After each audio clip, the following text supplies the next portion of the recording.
tous, aujourd'hui on se retrouve pour une nouvelle vidéo qui s'adresse à vous étudiants, collégiens, lycéens, peu importe, et je vais essayer de vous donner quelques conseils, de vous orienter à savoir comment organiser votre journée avec vos études et pratiquer une activité physique. Cette période est difficile, vous ne pouvez pas sortir, vous ne pouvez pas voir vos amis. Par contre, je vais essayer de vous donner quelques clés pour justement rester en contact avec eux tout en pratiquant une activité physique. L'objectif va être de pratiquer 30 minutes à 1 heure de sport par jour. Et pour ça, je vais vous donner 4 grandes parties.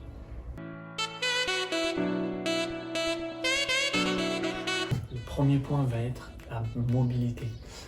Je sais que vous allez passer un bon nombre d'heures sur votre chaise, sur votre bureau, et il est essentiel au bout de 50 minutes, là où l'attention commence à se perdre, à venir chercher de la mobilité sur votre haut du corps, mais aussi votre bas du corps, pour limiter les effets justement de la position prolongée assise.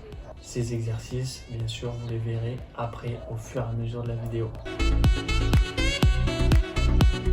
Deuxième point, le renforcement musculaire. Avant toute chose, j'aimerais vous sensibiliser sur le fait que, à ce jour, la science montre clairement qu'il n'y a aucun lien de cause à effet entre entraînement de musculation, force et la croissance. L'un n'altère pas l'autre. Donc pas de risque, tous les exercices sont adaptés en fonction de votre âge, de votre catégorie, et vous pourrez les pratiquer donc à bon escient. Bien sûr, ces exercices vont même vous permettre d'améliorer votre condition physique, améliorer votre contrôle postural et toutes les choses où vous allez pouvoir performer dans votre sport si vous faites une activité extrascolaire, mais aussi dans votre quotidien. Nous arrivons au troisième point, activité plein air. Alors, activité plein air, si vous êtes en appartement, prenez votre téléphone, filmez-vous en train de réaliser un challenge. Ça peut être faire un nombre de jongles, ça peut être lancer un bout de papier dans une poubelle après 10 pompes, ça peut être n'importe quoi. Soyez créatifs et challengez vos amis.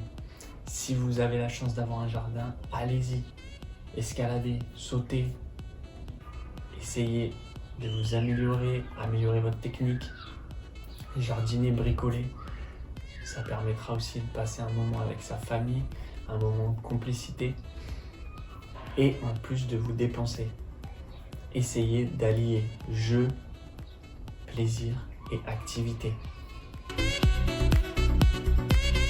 Quatrième point, muscler son cerveau. Alors, même si vous le faites déjà assez au niveau du bureau avec vos devoirs, cela veut dire muscler votre cerveau, prenant du plaisir.